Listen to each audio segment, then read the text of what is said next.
अस्सलामु अलैकुम वरहमतुल्लाहि वबरकातुहू। अल्हम्दुलिल्लाहि रब्बिल आलमीन वस्सलातु वस्सलामु अला नबिय्यिना मुहम्मदिन व अला आलिहि व सहबिहि अजमईन व मन तबिअहुम बि इहसानिन इला यौमिद्दीन। अऊज़ु बिल्लाहिस समील अलीम मिनश शैतानिर रजीम मिन हमज़िही व नफ़्ख़िही व नफ़्सिही। बिस्मिल्लाहिर रहमानिर रहीम। तबारकल्लज़ी बियदिहिल मुल्कु व हुवा अला कुल्लि शैइन क़दीर अल्लज़ी ख़लक़ल मौत वल हयात लियब्लुवकुम अय्युकुम अहसनु अमला व हुवल अज़ीज़ुल गफ़ूर। सबसे पहले हर तरह की हम्द और सना, तारीफ़ और तौसीफ़, अज़मत और बुज़ुर्गी, किब्रियाई और बड़ाई अल्लाह रब्बुल इज़्ज़त के लिए लायक और ज़ेबा है, जिसके फ़ज़्ल व एहसान से हम इस बाबरकत मजलिस में जमा हुए हैं। जिस मजलिस में जमा होने का मकसद अपने किरदार की इस्लाह करना है, अपने इल्म में इज़ाफ़ा करना है, अपने ईमान को ज़्यादती की तरफ लेकर के जाना है। अल्लाह ताला इस मजलिस को हमारे लिए इन मकासिद को पूरा करने वाला बनाए। सबसे पहले तो मैं यही दुआ करूँगा और अल्लाह रब्बुल आलमीन हमारे इस मजलिस के ज़रिए से हमारे ईमान में ज़्यादती करे, हमारे इल्म में इज़ाफ़ा फ़रमाए और हमको अपनी किरदार की इस्लाह करने की तौफ़ीक दे। अल्लाह ताला ने दुनिया में हमको आज़माइश के लिए पैदा किया है और ये आज़माइशों के लिए अल्लाह ताला मुख्तलिफ़ असबाब पैदा करता रहता है। बहुत सारी चीज़ें अल्लाह ताला ने हमारे आज़माइश और हमारे इम्तिहान के लिए पैदा की हैं। तो ईमान वाले बंदे को हमेशा इस बात पर गौर करते रहना चाहिए कि जो इम्तिहान दुनिया में वो दे रहा है, जो आज़माइश का वक़्त उसका गुज़र रहा है, इस आज़माइश में वो कामयाबी के रास्ते पर जा रहा है या नाकामी के रास्ते पर जा रहा है। मुसीबतों को भी हमको देखना चाहिए कि ये आज़माइश है और नेमतों को भी देखना चाहिए कि आज़माइश है। हमारे साथ एक बहुत बड़ा प्रॉब्लम क्या है कि हम मुसीबतों को तो आज़माइश समझते हैं, नेमतों को आज़माइश नहीं समझते हैं। एक आम मिज़ाज ये बना हुआ है ना, आप किसी बंदे के बारे में अगर ये कहें, अरे फला बंदा बड़ी आज़माइशों में मुब्तला है, तो हमको लगता है अच्छा आज़माइश का मतलब वो किसी मुसीबत में मुब्तला है। और हम ये भूल जाते हैं कि आज़माइश सिर्फ़ मुसीबतों से नहीं होती है, आज़माइश नेमतों के ज़रिए से भी होती है। जिन नेमतों से हम जिन नेमतों में हम जी रहे हैं, जिन नेमतों से हम लुत्फ़अंदोज़ हो रहे हैं, ये नेमतें हमारे लिए आज़माइश का सबब भी हो सकती हैं। ये नेमतें हमारे लिए आज़माइश का ज़रिया भी हो सकती हैं। आज़माइश को हम नेमत को हम आज़माइश नहीं समझते, मुसीबत को हम आज़माइश समझते हैं। हालाँकि कुरान मजीद में अल्लाह रब्बुल आलमीन ने जिस तरह से मुसीबतों को आज़माइश कहा है, उसी तरह से नेमतों को भी आज़माइश कहा है। बड़ी प्यारी कुरान मजीद की एक आयत है, बड़ी अहम। अल्लाह ने फरमाया फ़अम्मल इंसानु इज़ा मब्तलाहु रब्बुहु फ़अकरमहु व नअमहु फ़यक़ूलु रब्बी अकरमन। कि इंसान का मामला ये है कि अल्लाह ताला जब उसको आज़माता है और उस पर खूब करम करता है, खूब नेमतें उसको अता फ़रमाता है, अल्लाह ताला उसको खूब नवाज़िशों से सरफ़राज़ करता है। फ़यक़ूलु रब्बी अकरमन, तो वो कहता है मेरे रब ने मुझ पर बड़ा करम किया है। अल्लाह ने क्या फ़रमाया? अम्मल इंसानु इज़ा मब्तलाहु रब्बुहु, कि अल्लाह ताला इंसान को आज़माता है और आज़माइश के लिए क्या करता है? फ़अकरमहु व नअमहु, अल्लाह ताला उस पर खूब करम करता है और उसको खूब नेमतों से नवाज़ता है।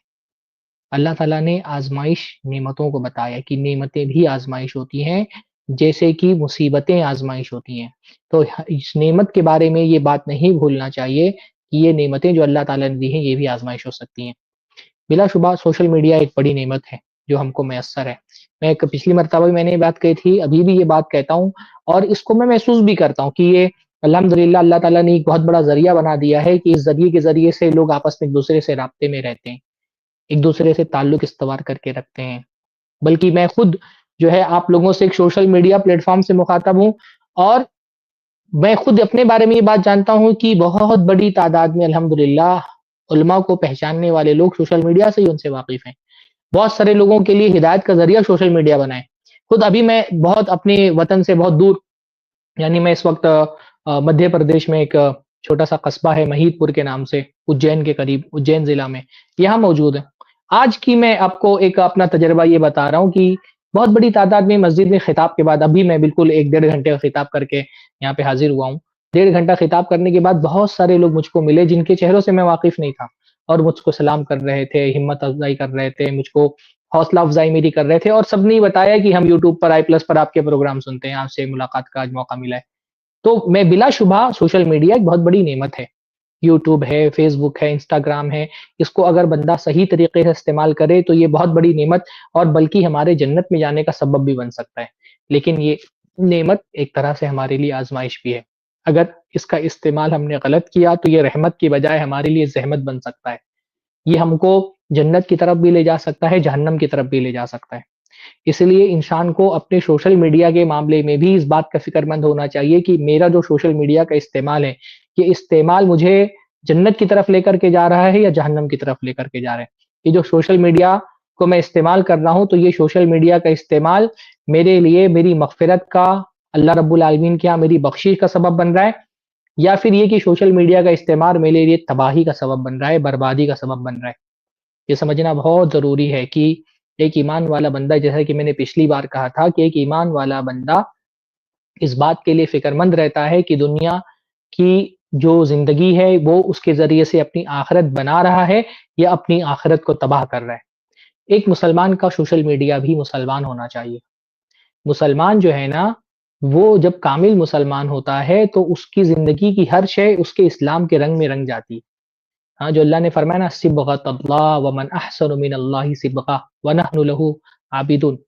या मुस्लिम उनके अल्फाज़ हैं, हो सकता है मैं गलती कर रहा हूँ, कि अल्लाह ताला का रंग और अल्लाह से ज़्यादा बेहतर रंग इसका होता है। तो रंग का मतलब क्या होता है? एक बंदा जब ईमान लेकर के आता है ना, तो उसके ईमान का रंग सिर्फ़ उसके अपने दिल पर नहीं असरअंदाज़ होता है, उसकी पूरी ज़िंदगी ईमान के रंग में रंग जाती है।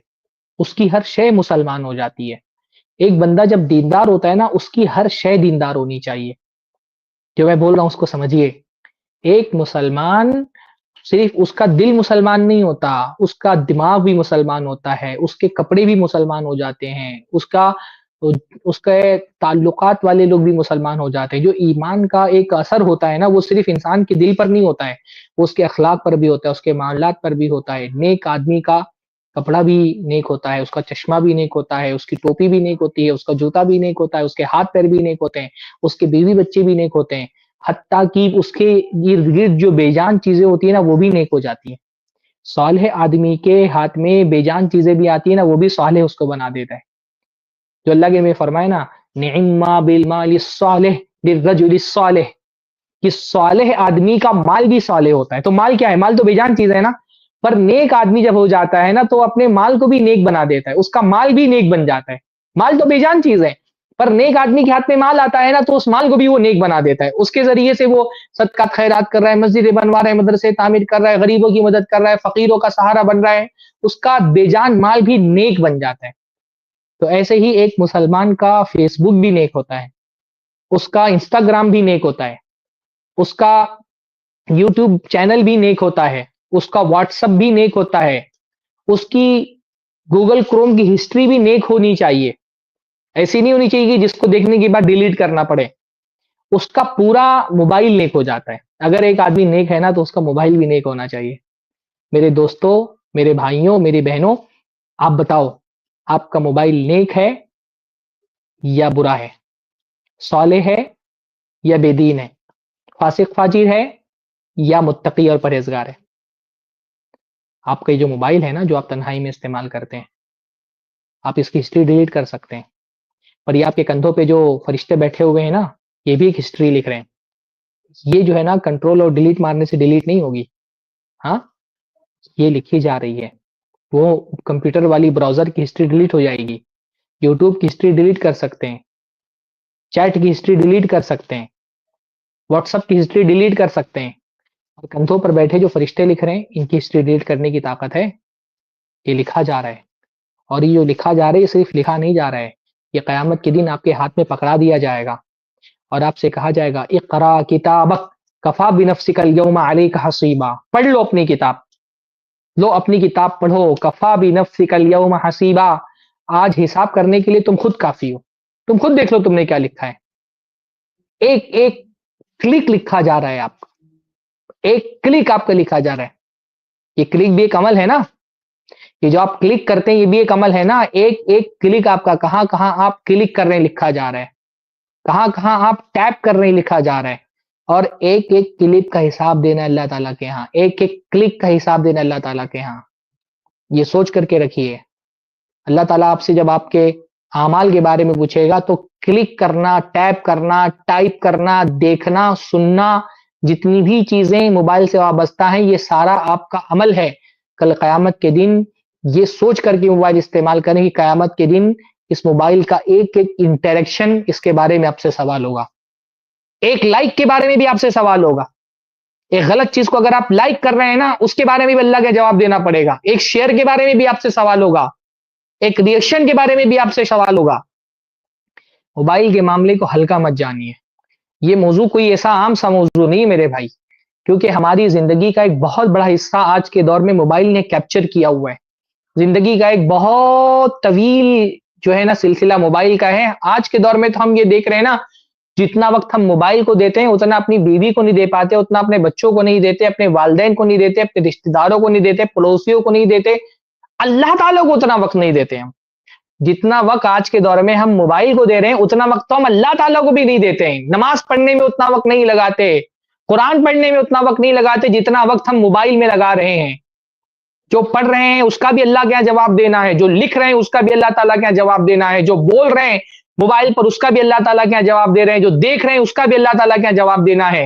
एक एक इंटरेक्शन का अल्लाह रब्बुल आलमीन का जवाब देना है। मोबाइल ये सोच करके इस्तेमाल करें और एहतिसाब करें अपना, हिसाब करें अपना, अपने मोबाइल के यूज का जायजा लें कि ये मोबाइल का यूज जो है ये आपको जन्नत की तरफ लेकर के जा रहा है या जहन्नम की तरफ लेकर के जा रहा है। तो ये मोबाइल एक बहुत बड़ी नेमत ही है। इसके नेमत होने का कतई तौर पे इनकार नहीं है। और मैं इंशाअल्लाह ताला उसके जो फवायद हैं उस पर भी मैं गुफ्तगू करूंगा। ये जो हमारा सोशल मीडिया का मौजू है ये लंबा चलेगा इंशाअल्लाह ताला। आगे मजीद जो है ना 2-3 पार्ट में मैं बहुत तफसील से चाहता हूँ कि मोबाइल के फवायद का भी जिक्र हो, दावत के लिए आप उसके कैसा इस्तेमाल कर सकते हैं उस पर भी इंशाअल्लाह ताला बहुत तफसील से बात मैं करूंगा। लेकिन फिलहाल मैंने जो बताया ना कि पहला मौजू जो मैंने उठाया है वो है इस मोबाइल के फितने के हवाले से, कि ये मोबाइल फितना किस तरह का है, उसकी मुसीबतें क्या हैं, उसकी आजमाइशें क्या हैं, ये किस तरह से हमारी आखिरत को नुकसान पहुंचा रहा है। तो मेरे भाई, आखिरत के नुकसानात बहुत सारे हैं। कुछ नुकसानात मैंने आपको पिछले दर्स में रखे थे, कुछ नुकसानात पर मैं आज की इस गुफ्तगू में बात करूंगा। मोबाइल के नुकसानात में एक बड़ा खतरनाक नुकसान है मोबाइल का एडिक्शन, मोबाइल की लत। और जो मोबाइल की लत है, मोबाइल का एडिक्शन है, वो किसी भी तौर पर ड्रग्स के एडिक्शन से कम नहीं है।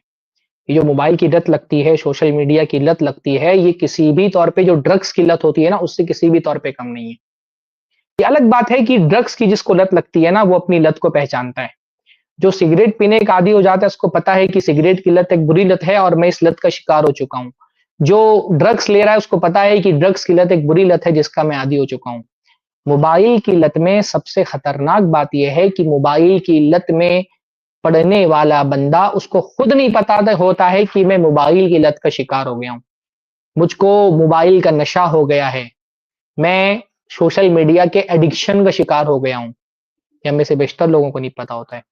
लेकिन आप बताइए, आप कभी जायजा लीजिए अपना, मोबाइल में कुछ ऐप्स आते हैं ना, कुछ लोगों के मोबाइल में डिफॉल्ट होते हैं और कुछ लोग बाहर से भी जिसमें स्क्रीन टाइम आपका रिकॉर्ड होता है कि आप स्क्रीन को कितना टाइम दे रहे हैं, कितनी बार खोल रहे हैं, कितनी बार बंद कर रहे हैं, कौन से ऐप कितना देर तक इस्तेमाल कर रहे हैं।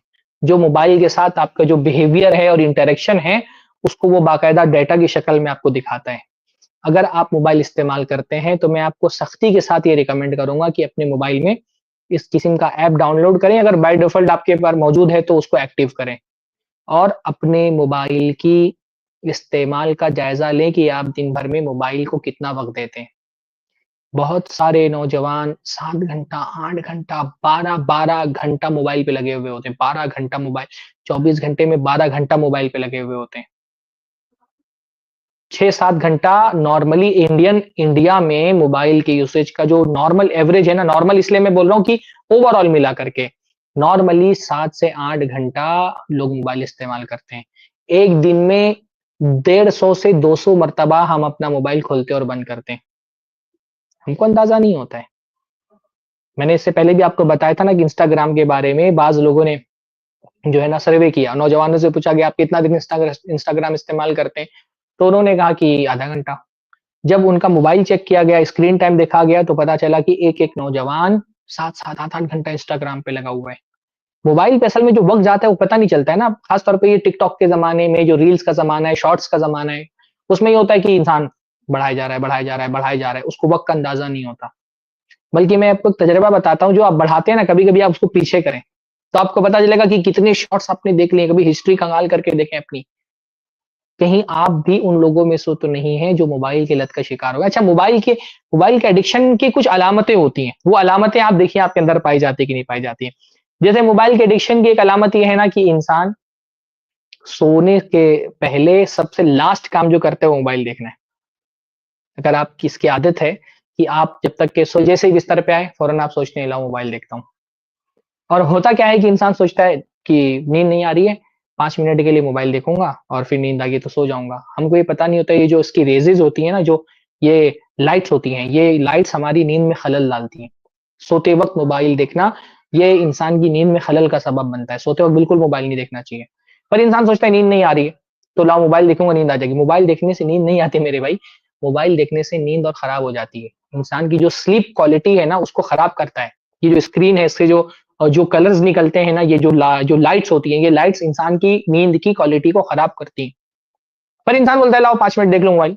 मोबाइल देखने के लिए बैठता है, 5 मिनट देखने के लिए सोचा था, डेढ़ घंटा मोबाइल देखता रह जाता है। फ़ुज़ूल का मोबाइल देख रहा है। और अगर मोबाइल नहीं देखेगा तो उसको बिस्तर पे नींद ही नहीं आती है, उसको लगता है मोबाइल नहीं तो अधूरा है। और उसके बाद सोकर उठने के बाद सबसे पहला काम क्या होता है? मोबाइल मोबाइल देखना। अगर आपकी भी ऐसी आदत है कि सो के उठने के बाद आँख पूरे तौर पे खुली नहीं है और पहले आप चेक कर रहे हैं मोबाइल, हाँ?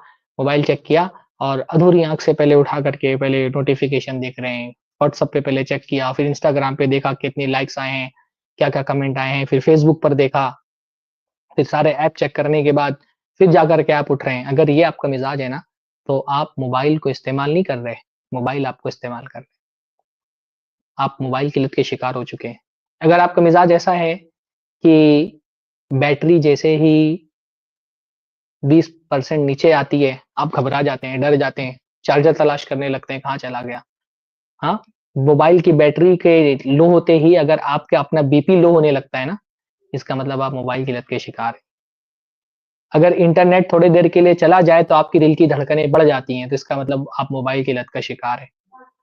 ये कुछ अलामतें हैं मोबाइल की लत का शिकार होने की। ये एक बहुत बड़ा मौज़ू है, यानी जो सोशल मीडिया का और मोबाइल का एडिक्शन है उस पर पूरा एक अलग से मैं दर्स दे सकता हूँ। और आप इंटरनेट पर जाकर के सर्च करिए, आपको बहुत सारी डॉक्यूमेंट्रीज़ मिलेंगी जिसमें मोबाइल का लत का हमको कैसे शिकार किया जा रहा है, उसकी बहुत डिटेल से लोगों ने बाकायदा इस पर पूरी-पूरी डॉक्यूमेंट्रीज़ बनाई हुई हैं, कि कैसे जो ये बड़ी-बड़ी कंपनियाँ होती हैं, ये जो एक ह्यूमन साइकोलॉजी और उसके बिहेवियर के माहिरीन होते हैं, उनको हायर करके बड़ी-बड़ी सैलरीज़ उनको दे करके और ऐसा एल्गोरिदम ही बना रहे हैं ऐप्स का कि आप इसकी लत के शिकार हो जाएँ। मुझे याद आ रहा है मार्क ज़करबर्ग पर जब मुकदमा हुआ था अमेरिका में, तो उसको नहीं, मार्क ज़करबर्ग से क्या नाम है उसका? जो एक इसराइल का बहुत बड़ा मुसन्निफ है, नोहा ऐसे कुछ नाम है उसका, नोहा ऐसे युवेल नोहा ऐसे कुछ नाम है। तो उसने मार्क ज़करबर्ग से इंटरव्यू लेते हुए ये पूछा था कि भाई तुम्हारे ऐप का मकसद क्या है? क्या तुम ये चाहते हो कि 2 अजनबी लोग यूट्यूब पे या फेसबुक पे आकर के मिलें और जब उनसे ताल्लुकात हो जाएँ तो वो बाहर जाकर के रेस्टोरेंट में जाएँ, खाना खाएँ और जाकर के फुटबॉल जाकर के खेलें, एक-दूसरे के साथ इंटरेक्शन करें? या आपके ऐप का मकसद ये है कि 2 लोगों को ज़्यादा से ज़्यादा देर तक के स्क्रीन पर रोका जाए? ये फ़ेसबुक का एल्गोरिदम ऐसा नहीं कि अजनबियों को और रिश्तेदारों को ये चाहता है कि वो आपस में एक-दूसरे से उनका ताल्लुक मज़बूत हो और एक-दूसरे के साथ ऑफ़लाइन वक़्त ज़्यादा देर बिताएँ। वो चाहता है कि ज़्यादा से ज़्यादा लोग स्क्रीन पर मौजूद रहें क्योंकि आपका टाइम उनका पैसा है। फ़ेसबुक का पैसा क्या है? आप उसको पेमेंट नहीं करते, आपको पैसा पेमेंट नहीं करते।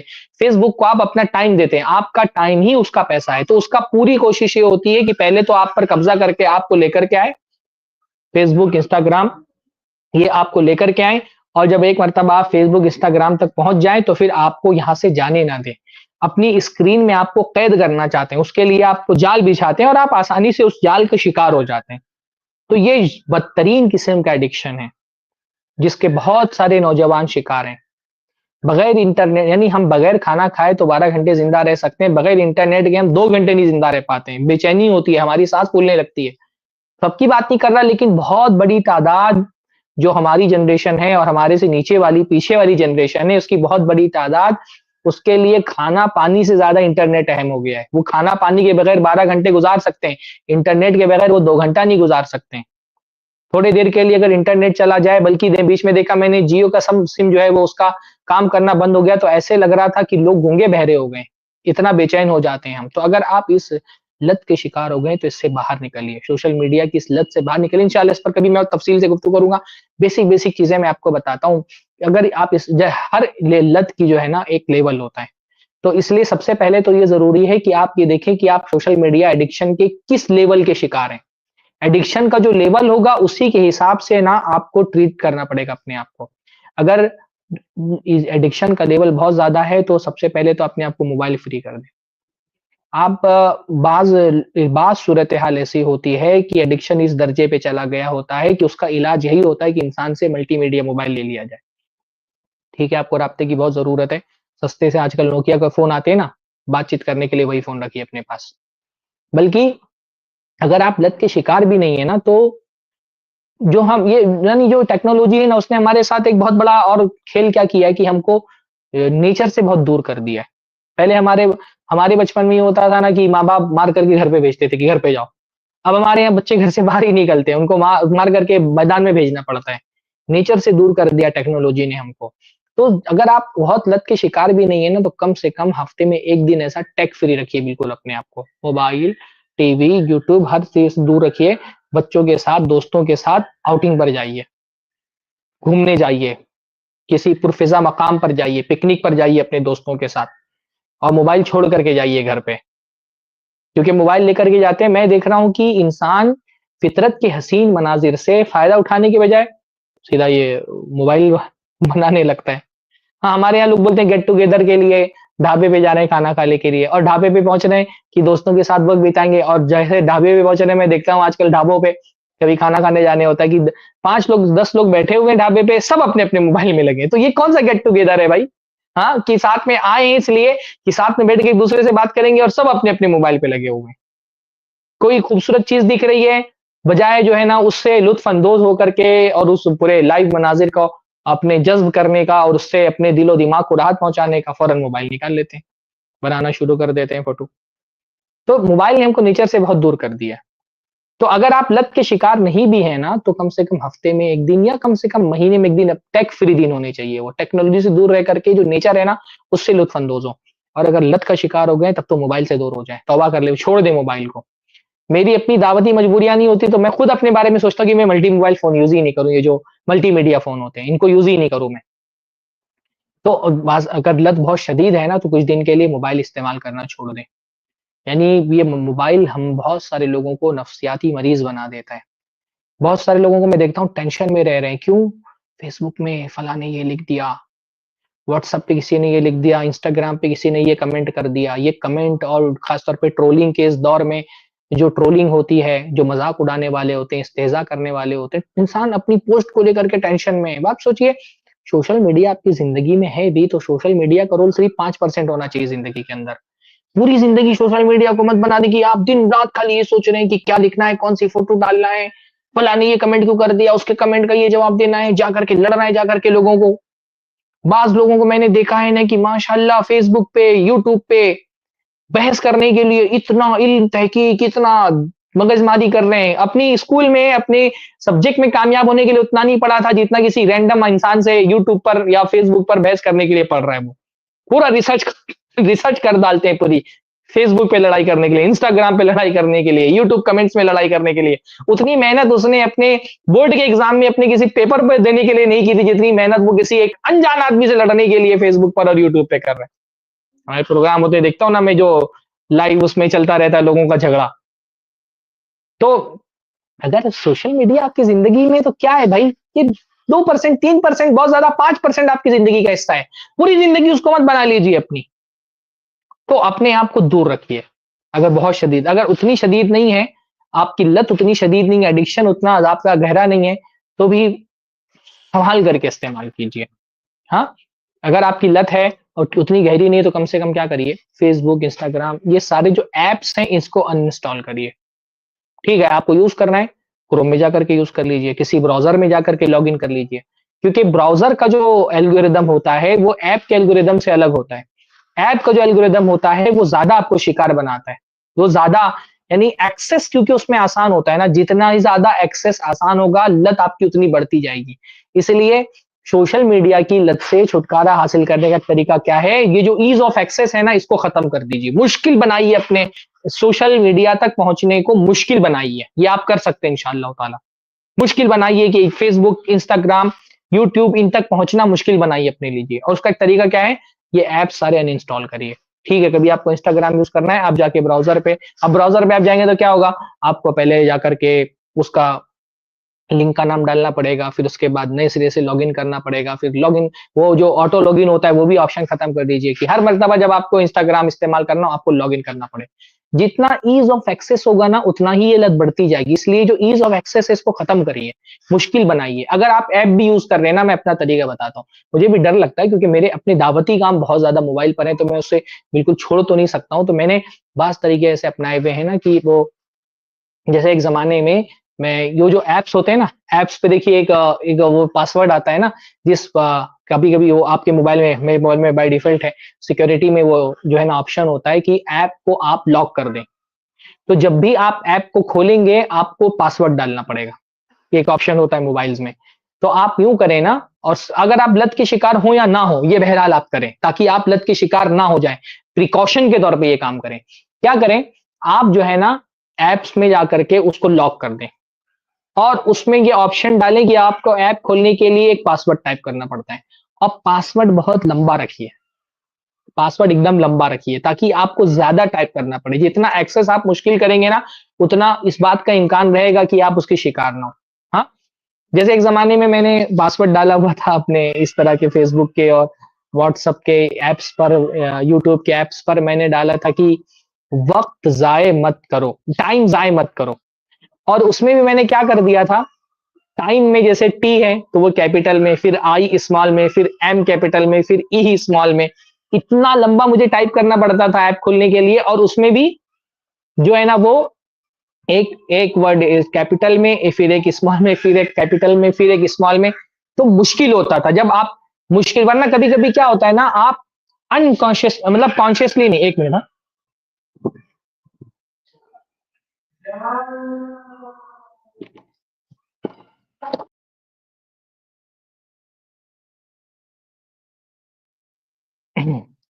बहुत मर्तबा क्या होता है ना कि आप कॉन्शियसली नहीं इस्तेमाल करते। बाहर से आवाज आ रही थी इसलिए बंद करने का था मैं।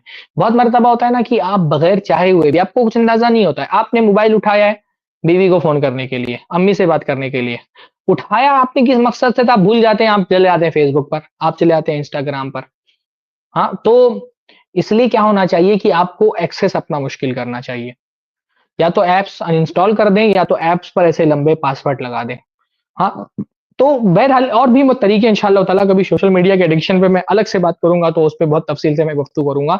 तो ये एक बहुत बड़ा मसला है, सोशल मीडिया का एडिक्शन। इसको ख़त्म करिए अपनी ज़िंदगी से। गेम्स खेलते, गेम्स तो गेम्स का तो मतलब ही समझ में नहीं आता भई। यानी गेम्स में क्या फ़ायदा है आपके? ये जो गेम्स खेलते हैं लोग मोबाइल पे, क्या इससे क्या मिल जाता है? मैं बिल्कुल समझ में नहीं आता। चलिए, सोशल मीडिया का कहीं-कहीं ये फ़ायदा है कि आप उससे बहुत सारा दीनी काम कर लेते हैं, दावती काम कर लेते हैं, आप उलमा से जुड़े हुए हैं, कुछ इल्मी फ़ायदा भी उसका हो जाता है। गेम्स से दुनिया में किसका फ़ायदा होता है?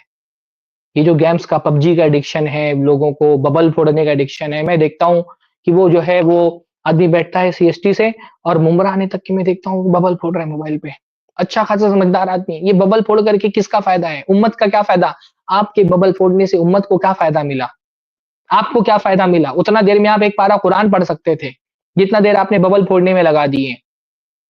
पबजी जाकर के खेल रहे हैं, मुल्कों के मुल्क फ़तेह कर रहे हैं। हमारे सलफ़ जो है वो मुल्क फ़तेह करके खुश होते थे, हमारा नौजवान जो है वो पबजी के लेवल फ़तेह करके खुश हो रहे हैं। तो गेम्स तो बिल्कुल अनइंस्टॉल कर दीजिए, इसका तो कोई गुंजाइश ही हमारे अपनी ज़िंदगी में मत रखिए। मुसलमान को टाइम पास करना पड़ता है। आपके पास इतना टाइम हो गया कि उसको पास करना पड़ रहा है। आपको तो ये महसूस होना चाहिए कि इतनी बड़ी ज़िम्मेदारियाँ आपके कंधों पे डाली गई कि टाइम कम पड़ गया। इबादत के लिए, दावत के लिए टाइम कम पड़ गया। सलफ़ जब किसी आदमी को देखते थे कि वो टाइम ज़ाय कर रहा है, तो वो बोलते थे, "काश! वक़्त कोई खरीदने की चीज़ होती तो मैं इससे खरीद लेता।"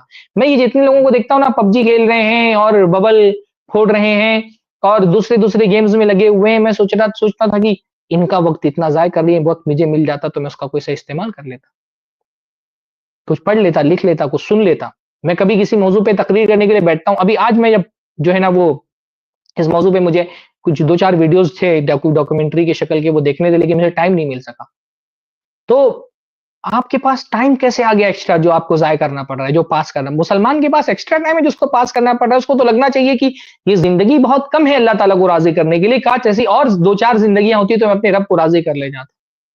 तो गेम तो बिल्कुल खत्म कर दीजिए, फ़िल्में देखना बिल्कुल छोड़ दीजिए, सबसे बड़ा वक़्त खाने वाली चीज़ है वेब सीरीज़।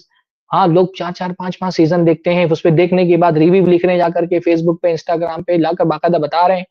तो ये बिल्कुल खत्म कर दीजिए। ठीक है, सोशल मीडिया इस हद तक के कि जिससे आप अपनी ज़ात को फ़ायदा पहुँचा सकते हैं इल्म हासिल करके या दूसरों को फ़ायदा पहुँचा सकते हैं इल्म बाँट करके, उसको अगर महदूद कर दें आप। या तो आप सोशल मीडिया का इस्तेमाल अपनी दीन और दुनिया के फ़ायदे के लिए करें, इल्म हासिल कर रहे हैं, मोटिवेशन हासिल कर रहे हैं, उलमा से राब्ते में हैं या तो फिर उसके ज़रिए से दूसरों को फ़ायदा हो रहा है, तभी आपको सोशल मीडिया का इस्तेमाल करना सही है। अगर सोशल मीडिया आप ऐसा इस्तेमाल कर रहे हैं कि जिससे आपकी दुनिया और आखिरत का कोई फ़ायदा भी नहीं हो रहा, दूसरों की दुनिया और आखिरत को भी फ़ायदा नहीं हो रहा, तो ऐसा social media account give up कर दीजिए इसको, छोड़ दीजिए, फिर आप सोशल मीडिया इस्तेमाल मत करिए। तो ये एडिक्शन जो है ना, ये एक बहुत बड़ा हमारे माशरे के अंदर मसला है। अच्छा, सोशल मीडिया का एक बहुत बड़ा मसला है कि ताल्लुकात, हराम ताल्लुकात के इज़ाफ़े का सबब बन गया है सोशल मीडिया। हराम ताल्लुकात का मतलब ये है कि अब हमारे माशरे में जब तक कि सोशल मीडिया नहीं था ना, तब तक लड़कियाँ सेफ थीं। माँ-बाप की निगरानी रहती थी, लड़कियों के बारे में कम से कम इतनी तो तवज्जो थी कि लड़की बगैर इजाज़त के घर से बाहर नहीं जा सकती है। स्कूल जा रही है तो अम्मा-अब्बा छोड़ने के लिए ले जा रहे हैं, भाई छोड़ने के लिए लेके जा रहा है, भाई लेकर के आ रहा है छोड़ने के लिए, घर पे पाबंदी है उसके। तो लड़कियों तक के, मुसलमान बच्चियों तक के एक्सेस जो है ना वो बहुत मुश्किल था, जो सोशल मीडिया से पहले का दौर था। क्योंकि फ़िज़िकली किसी लड़की से बात करना, मिलना ये तकरीबन नामुमकिन था या बहुत मुश्किल था। तन्हाई में उससे मिलना, बातचीत करना, उसको अप्रोच करना।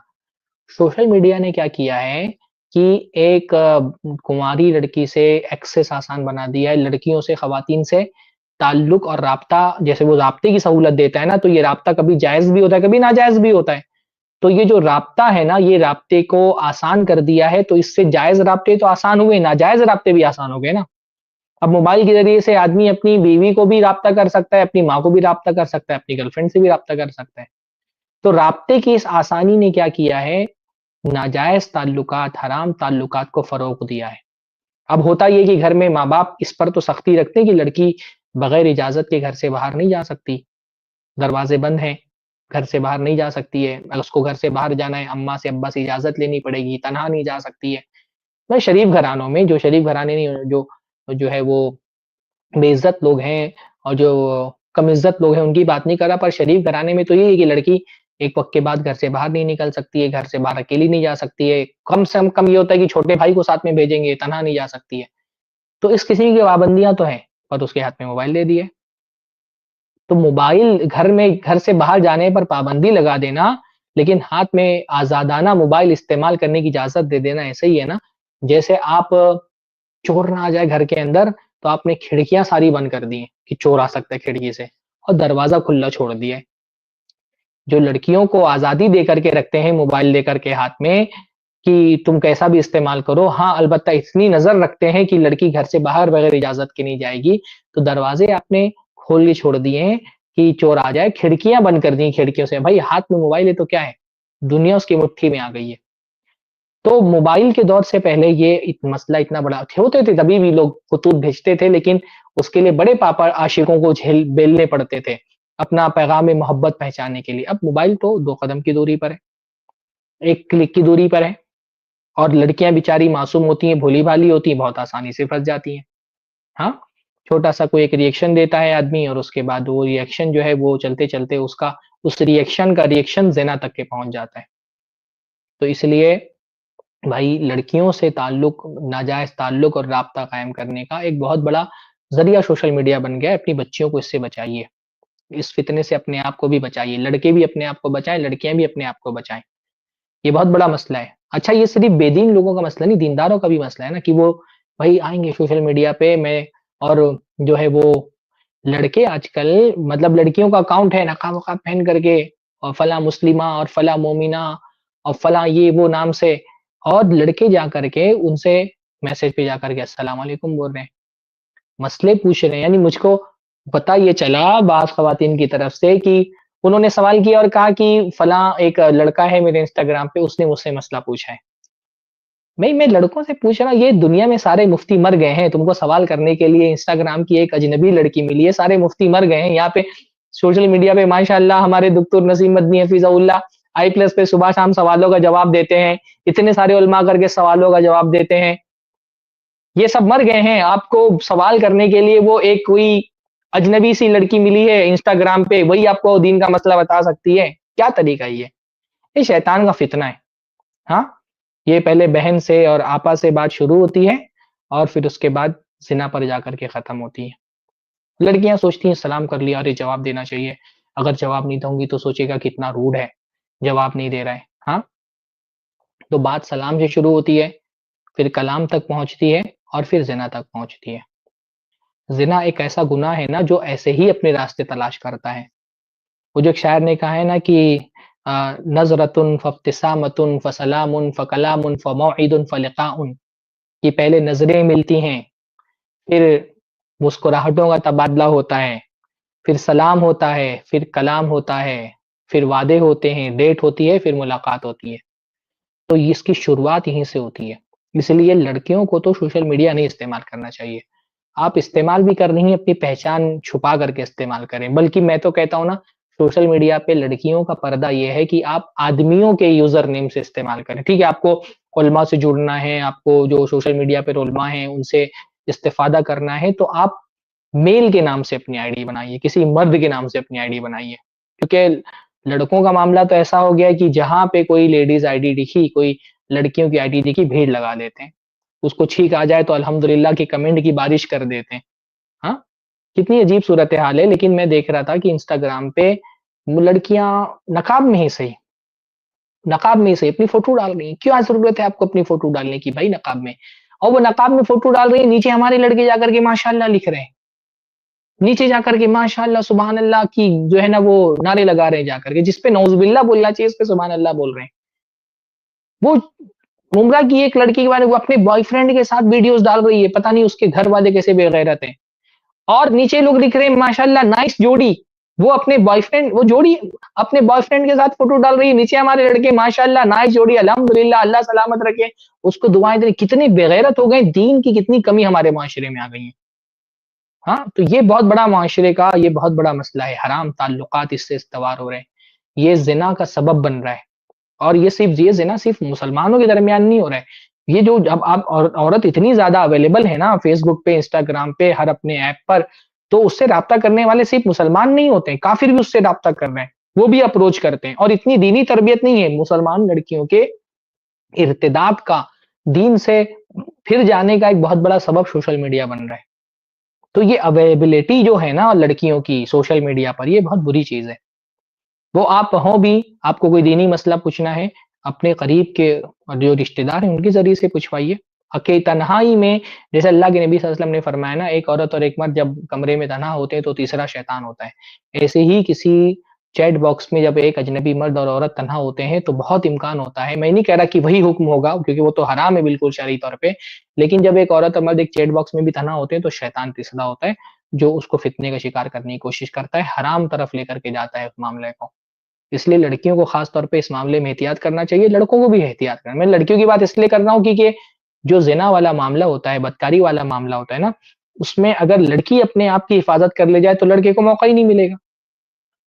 मर्द तो भेड़िया होता है, उसको अपने मौके की तलाश में रहता है, वो तो अपनी शहवत का पुजारी होता है। इस मामले में पहली ज़िम्मेदारी लड़कियों की बनती है कि वो अपने आप को सिक्योर करें। लड़कियाँ अगर सिक्योर नहीं रहेंगी ना, तो मर्द तो बहुत मुश्किल होता है उसको अपने जज़्बात पे काबू करना। इसलिए आप कुरान मजीद की ताबीर देखें, कुरान मजीद में अच्छी या बुरी सिफ़त का जब भी ज़िक्र आता है ना, तो मर्दों का ज़िक्र पहले आता है, औरतों का ज़िक्र बाद में आता है। अस्सारिक़ु वस्सारिक़तु फ़क़्तउ अयदियहुमा, चोरी करने वाला मर्द और चोरी करने वाली औरत, उनके हाथ काट दो। मन अमिला सालिहम मिन ज़करिन औ उन्सा, जो भी नेक अमल करेगा मर्द और औरतों में से। इन्नल मुस्लिमीन वल मुस्लिमात, मुस्लिम मर्द, मुस्लिम औरतें, मोमिन मर्द, मोमिन औरतें, मुत्तकी मर्द, मुत्तकी औरतें। आम तौर पे मर्दों का ज़िक्र पहले आता है, औरतों का ज़िक्र बाद में आता है। पर जहाँ ज़िना वाली आयत है, वहाँ आप देखें औरतों का ज़िक्र पहले आया है, मर्दों का ज़िक्र बाद में आया है। अज़्ज़ानियतु वज़्ज़ानी, ज़िना करने वाली औरत और ज़िना करने वाला मर्द। तो ज़िना का जो सबब बनता है ना, वो औरत का इक़दाम बनता है। औरत अगर अपने आप को सिक्योर कर ले, तो मर्द के अंदर हिम्मत नहीं होती इक़दाम करने की। जब औरत की तरफ से सिग्नल मिलता है ना, तब समझ में मर्द जो है ना, वो के अंदर हिम्मत बढ़ती है।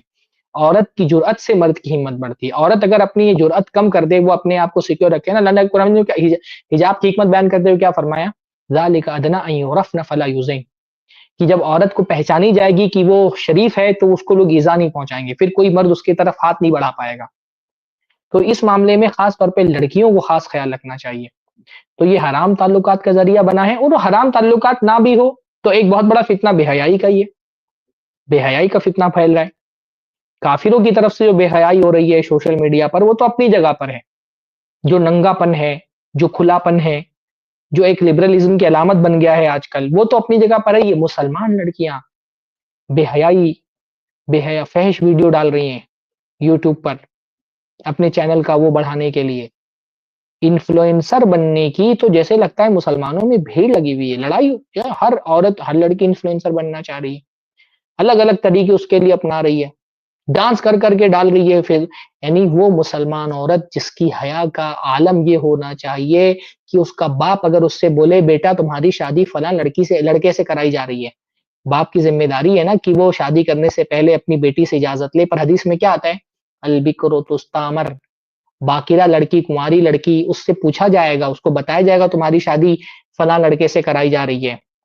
पर वो इतनी बाहया होती है कि अपने बाप को ये नहीं बोल पाएगी, हाँ, मुझे ये लड़का पसंद है।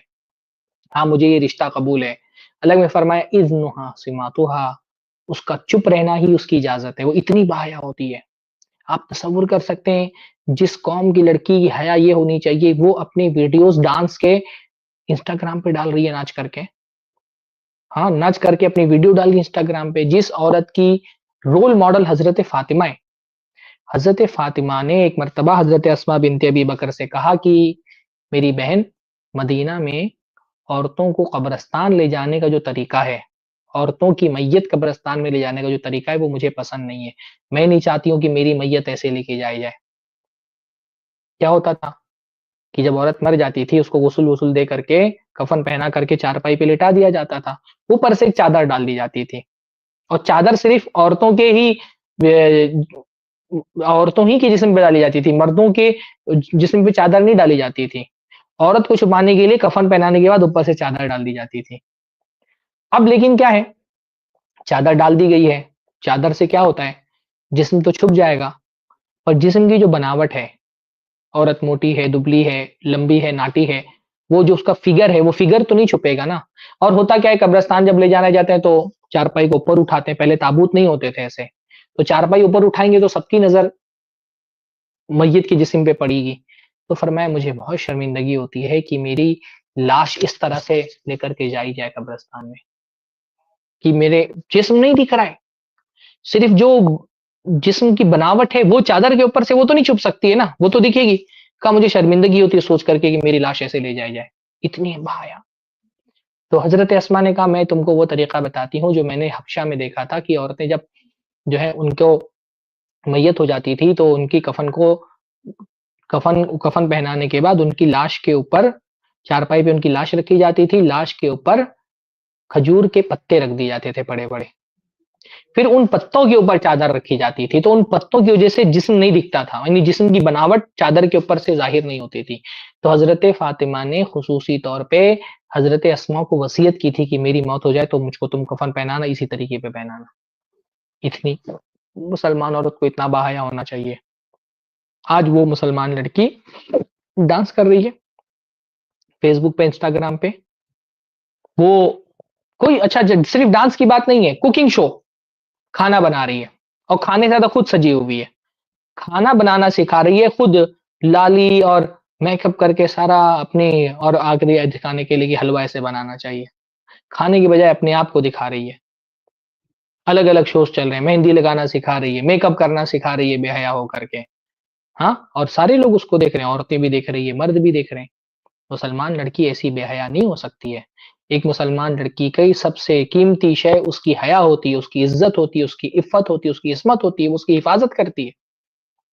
पर अब यहाँ तो इन्फ्लुएंसर बनने की भीड़ लगी हुई है, और मुसलमान लड़कियाँ भी उसमें आगे-आगे हैं। अभी हमारे यहाँ एक बेहया किस्म का कोई इन्फ्लुएंसर आया था मुमरा में। ये बड़ी तादाद में भीड़ लड़कियों ने लगा ली, उलमा आते हैं, बयानात होते हैं, मस्जिदें में दरवाजे बंद हैं, मस्जिद नहीं जा सकती हैं। और वो कोई इन्फ्लुएंसर आया छिछोरा किस्म का, स्टेडियम पे आया, लड़कियों की भीड़ लग गई। कि किन मतलब किन लोगों को रोल मॉडल बनाया हुआ है हमारी बहनों ने, हमारी बेटियों ने, कि हमारा मुआशरा किस तरफ जा रहा है। मुमरा क्या है भाई, पूरा मुस्लिम आबादी है ना, हाँ, बड़ी आबादी मुसलमानों की है। और आप देखिए वहां पे किस किस्म के, हमारे वहां पर भी इन्फ्लुएंसर बनने की भीड़ लगी हुई है। मैं तो ये जो देखता हूँ सिस्टम, ये कॉलेजेस वाले कैसे हमारे घर के लोग इसकी इजाजत दे देते हैं, कॉलेज वाले और अलग अलग जो एजुकेशनल इंस्टीट्यूट्स होते हैं, वो अपनी बच्चियां जो अच्छी कारकर्दगी दिखाती हैं उनकी फोटोज लेकर के लगा देते हैं बैनर्स पे। कैसे हमारे लोग कैसे बर्दाश्त करते हैं इसको। ये एक लड़की की तौहीन है, ये कोई इसकी इज्जत अफजाई नहीं है। एक बच्ची की तस्वीर, औरत को जो अल्लाह ताला ने पर्दे का हुक्म दिया है, ये उसकी तौहीन के लिए नहीं भाई। कीमती चीजें छुपाई जाती है ना, जिन चीजों को छुपाया जाता है, पर्दा आपकी वैल्यू को बढ़ाता है, आपकी वैल्यू को घटाता नहीं है। आप मुआशरे में देखें कि फजूल चीजें खुली हुई बिकती हैं। जो चीज जितनी कीमती होती है उसको उतना ही छुपा के रखा जाता है ना। छुपा करके बंद करके, आप देखिए डायमंड की जो अंगूठी होती है तो उसको गुल गुल पैक करके, इतनी सी छोटी सी अंगूठी खरीदने के लिए जाओ, इतना बड़ा बॉक्स देते हैं। छोटा सा जेवर खरीदने के लिए जाते हैं आप, इतनी बड़ी थैली मिलती है सुनार की तरफ से।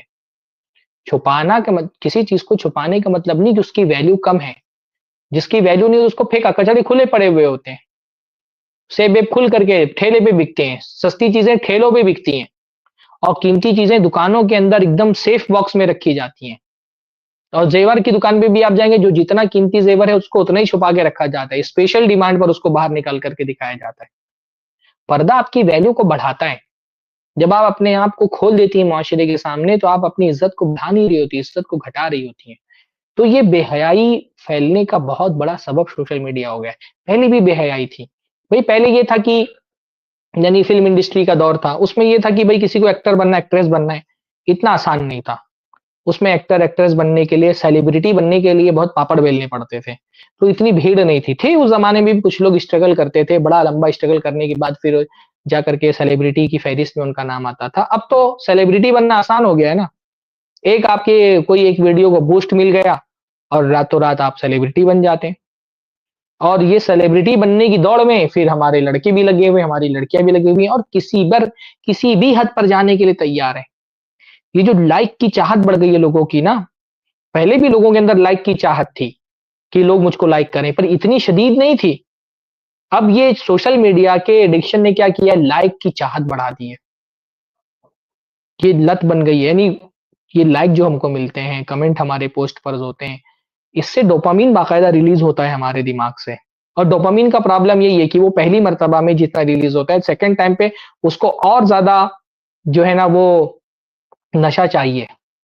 यानी शुरू में अगर 2 लोग आपको लाइक करते थे, किसी दिन आपकी फोटो 10 लोगों ने लाइक कर दी, डोपामिन ज़्यादा रिलीज़ होगा। लेकिन 1 महीने तक 10 ही लाइक मिल रहे हैं, फिर आपके लिए फिर आपको 20 लाइक चाहिए, फिर 30 लाइक चाहिए। पहले आपको आपकी वीडियो को 1000 व्यू मिलते थे, आप बहुत खुश हो गए, लेकिन अब रोज़ 1000 मिल रहे हैं, आपको 2000, 10,000, 15,000, मिलियंस में व्यूज़ चाहिए, मिलियंस में लाइक चाहिए। तो ये लाइक की चाहत ना सोशल मीडिया ने बढ़ा दी है, और इसके हुसूल के लिए लड़का हो या लड़की किसी भी दर्जे पर जाने के लिए तैयार है। डांस करेंगे, नाचेंगे, जोकर बन जाएँगे। मैं तो देख रहा हूँ कि अच्छा, ये जो पहले बेहयाई का फितना था, ये सिर्फ़ शहरों तक के महदूद था ना। ये जो स्ट्रगल करते थे लोग फ़िल्म इंडस्ट्री में आने के लिए, ये शहरों के लोग होते थे। अब तो ये हो गया है कि देहात के लोग भी इसमें, जिसको देखो वो वीडियो बना रहा है, जिसको देखो वो इंस्टाग्राम पे अपना जो है एक इन्फ्लुएंसर बनने के लिए, सेलिब्रिटी बनने के लिए परेशान है। वो कुछ भी कीचड़ भी खा लेगा वो उसके लिए, गंदगी भी खा लेगा, किसी भी बस उसका जो है ना चैनल बूस्ट होना चाहिए, उससे जो कराना है सब करा लो। शरीफ घरानों में इसका तसव्वुर ही नहीं था कभी। ये तो रज़ालत हो गई है कि एक आदमी अपनी बीवी के साथ वीडियोज़ बना रहे हैं। व्लॉगर्स को, मुसलमानों को देख रहा हूँ, ये मेरी अम्मी है। शर्म नहीं आती तुमको, अपनी अम्मी की वीडियो डाल रहे हो। ये मेरी बहन है, तो ये मेरी बीवी है। तो अच्छा, ये एक अजीब-सा आजकल मैं एक फिनोमिना देख रहा हूँ कि मुफ्ती साहब है माशाअल्लाह, दाढ़ी रखी, टोपी रखी, अपनी बीवी के साथ वीडियोज़ बना रहे हैं। हाँ? चलो नकाब में है बीवी, लेकिन नकाब में है तो भी क्यों लाना है तुमको भाई? इतना बेगैरत तुम कैसे हो कि तुम चाहते हो कि तुम्हारी बीवी को तुम ज़रिया बनाओ? हाँ? अल उरूज बिल फुरूज, बीवी के ज़रिए से दुनिया कमाना चाह रहे हो। शरीफ आदमी तो नकाब में भी नहीं चाहेगा कि उसकी बीवी को कोई देखे ना। इंटेंशनली अपनी बीवी को, अच्छा नकाब में आंखें तो खुली है ना, क्या आंखों में पर्दा नहीं है? हाँ, मुफ्ती साहब है माशाअल्लाह और बीवी को नकाब में रखे हुए हैं। मुफ्ती अनस की बात नहीं कर रहा, वो तो बेगैरत दय्यूस एक नंबर का। पता नहीं उसको कैसे शर्म नहीं आती अपने आप को मुफ्ती बोलते हुए।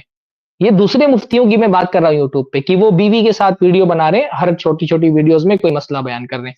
मेरी नज़र से भी बाज़ ऐसे वीडियोज़ गुज़रे। तो अब क्या मसला बयान करने के लिए ज़रूरी है, अच्छा ल औरतों के साथ ताल्लुक से कोई मसला बयान करना है तो ज़रूरी कि उसमें तुम्हारी बीवी है तभी तुम वो मसला बयान कर सकते हो?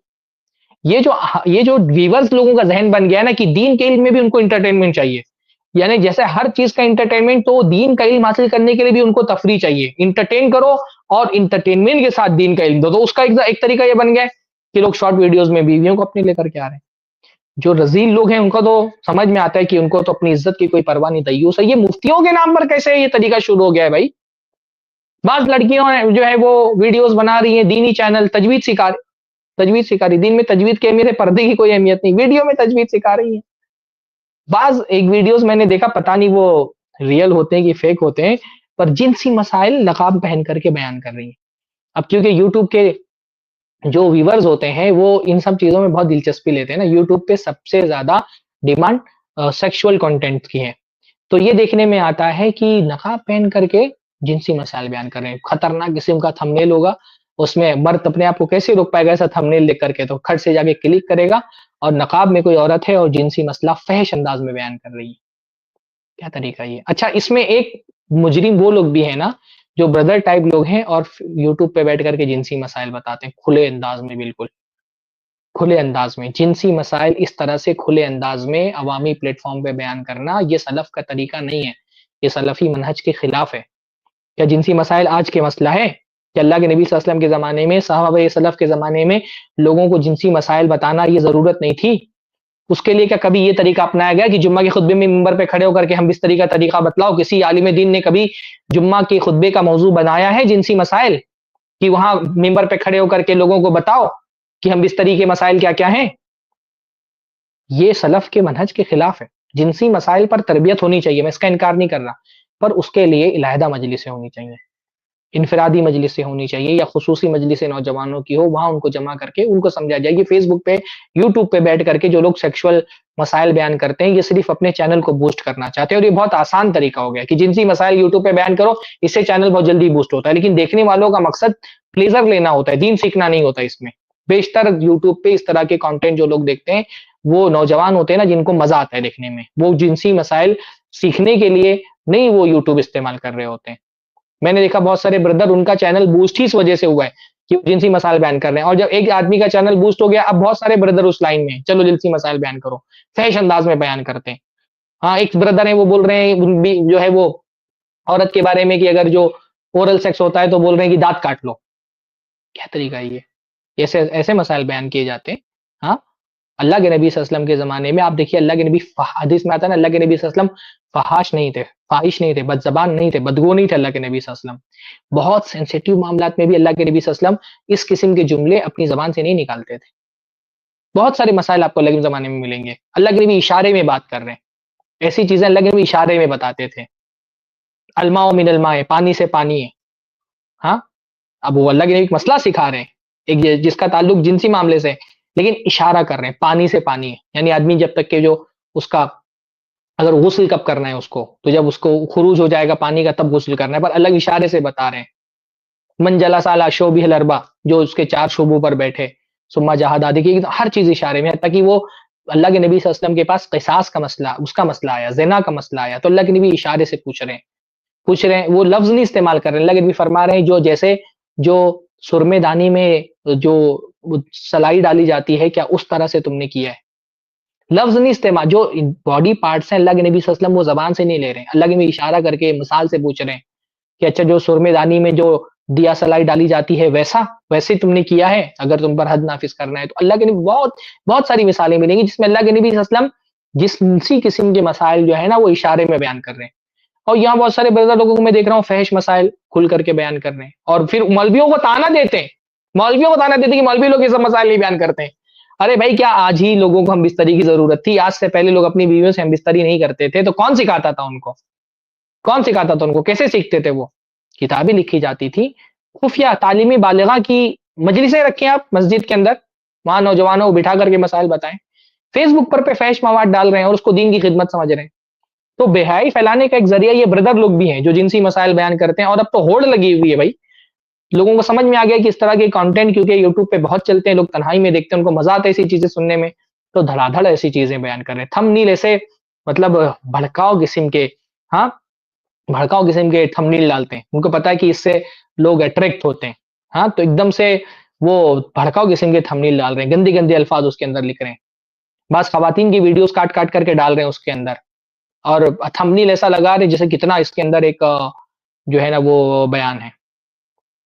तो ये भी बहुत बड़ा जो सोशल मीडिया का बहुत बड़ा फितना है कि इससे बेहयाई फैल रही है, बेपर्दगी फैल रही है, बहुत सारे तरीकों से फैल रही है। अल्लाह ताला इस बेपर्दगी और बेहयाई से हमारे समाज और माशरे को महफूज़ रखे। मौज़ू मेरा भी मुकम्मल नहीं हुआ है, जैसा कि मैंने बताया और भी इसके बहुत सारे पहलू हैं, मनफ़ी पहलू भी हैं, मुस्बत पहलू भी हैं, इंशाअल्लाह ताला उस पे हम गुफ्तगू करते रहेंगे। फ़िलहाल वक़्त मेरा ख़त्म हो चुका है, तो मैं अभी आपसे इजाज़त चाहता हूँ। सवालात अगर कोई हों तो मुख्तसरन ले सकते हैं इंशाअल्लाह ताला। अस्सलाम वालेकुम शेख सरफराज। वालेकुम अस- अस्सलाम व रहमतुल्लाहि व बरकातुहू। जी हमज़ा भाई। जी शेख सरफराज, ये सही है, आपकी बात सही है कि बेहयाई का फितना बहुत ज्यादा फैल रहा है सोशल मीडिया से। लेकिन शेख सरफराज, आपको नहीं लगता कि औरतें बहुत ज्यादा खूबसूरत हो गई हैं और बहुत ज्यादा अपने आप को एक्सपोज कर रही हैं, तो अल्लाह की तरफ से टेस्ट ज्यादा मुश्किल हो गया है, इसलिए लोग पड़ रहे हैं इस चीजों में। औरतें खूबसूरत हो गई हैं तो मेरे ये जुमला समझ में नहीं आया। अल्लाह ताला हर ज़माने में खूबसूरत औरतें पैदा करता रहा है, लेकिन खूबसूरती को इस तरह से दिखाने का रिवाज कभी नहीं रहा है। औरतें तो हर ज़माने में अल्लाह ताला ने खूबसूरत औरतों को पैदा किया है। हाँ, ये अलग बात है कि बनावटी खूबसूरती के तरीके अब आम हो गए हैं कि काली औरत गोरी हो जाए और जो एकदम बदसूरत से बदसूरत औरत मेकअप के ज़रिए से अपने आप को खूबसूरत ज़ाहिर करे। तो खूबसूरत ज़ाहिर करना अलग बात है। औरतें तो हर ज़माने में अल्लाह ताला ने खूबसूरत औरतें दुनिया के अंदर पैदा की हैं। लेकिन खूबसूरती का इज़हार का ये तरीका कभी नहीं रहा है, जैसा आज सोशल मीडिया के दौर में पैदा हो गया, हत्ता कि काफ़िर औरतों में भी नहीं रहा है। हमारे हिंदुस्तान के कल्चर में आप देखें कि हिंदू औरतें भी ऐसे एक्सपोज़ नहीं रहती थी मुआशरे के अंदर। ये जो असल हुआ है कि एक्सपोज़ होने लगी हैं औरतें, वरना हमारे हिंदू मुआशरे में हिंदुस्तान के अंदर आप देखें कि अगर नकाब का रिवाज नहीं था तो कम से कम घूंघट का रिवाज था।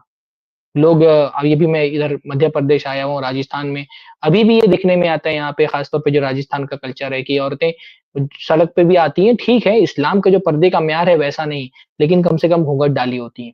राजस्थान में तो बहुत ऐसा होता है कि रास्ते में हिंदू औरतें भी घूँघट डाली होती हैं। तो ऐसा नहीं कि औरतें खूबसूरत हो गई हैं, औरतें एक्सपोज़ करने लगी हैं अपने आप को। जो ये वेस्टर्न कल्चर ने जो पर्दे के खिलाफ एक पूरा मुहिम छेड़ा ना, उसमें उसका मकसद ही क्या है? औरतों को नंगा करना और उसके ज़रिए से पैसा कमाना, ये उनका मकसद है। तो उस वो अपने मकसद में कामयाब है और उस कल्चर का असर अब हिंदुस्तानियों पे पड़ा है। वरना आप अल्लाह के नबी के ज़माने में भी देखें, अल्लाह के ज़माने में एक मिसाल मैं आपको बताता हूँ। जब फ़तेह मक्का का मौका था ना, तो फ़तेह मक्का के मौके एक बूढ़ी औरत को हज़रत हातिब ने एक खत दे कर के भेज दिया, मक्का वालों के नाम कि जाकर के मक्का वालों को खत दे दो और उस खत में उन्होंने ये बात बता दी थी कि अल्लाह के नबी एक फ़ौज लेकर के आ रहे हैं तुम पर हमलावर होने के लिए। तो ये बहुत बड़ी ख़यानत थी। वो औरत खत लेकर के बूढ़ी औरत थी, लौंडी थी, खत लेकर के निकली वो। अल्लाह के नबी सल्लल्लाहु अलैहि वसल्लम को वही के ज़रिए से बता दिया गया। अल्लाह के नबी ने हज़रत ज़ुबैर को, हज़रत अली को, दोनों को भेजा कि जाओ उस औरत के पास फला मकाम पर एक खत है, वो खत लेकर के आओ उससे। तो हज़रत अली, हज़रत ज़ुबैर पहुँचे, पहले तो उसका सामान चेक किया तो खत नहीं मिला।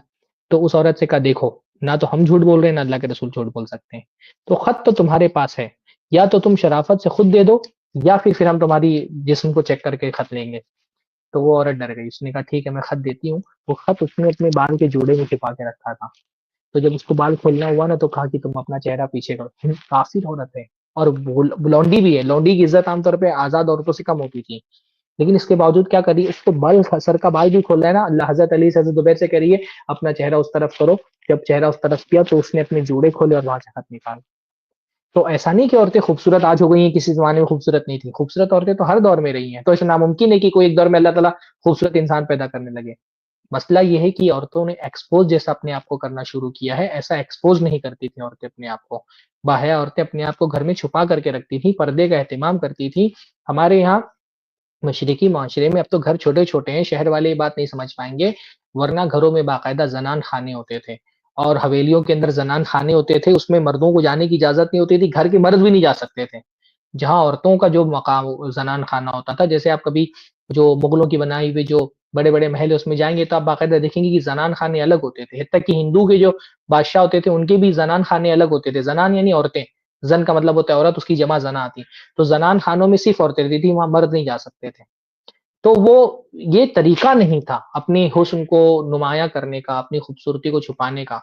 इवन वेस्टर्न कल्चर में नहीं था। आप नन्स को देखें वो लोग पर्दा करती हैं, हर ज़माने में पर्दा करते रही हैं। आप स्पोर्ट्स में देखिए पुराने जो ओलंपिक के स्पोर्ट्स के ड्रेस हैं उसमें आप देखेंगे कि लड़कियाँ ठीक है, जो वो हालाँकि वो बेपर्दगी शुरू हुई थी, फिर भी ऐसी बेहयाई नहीं थी।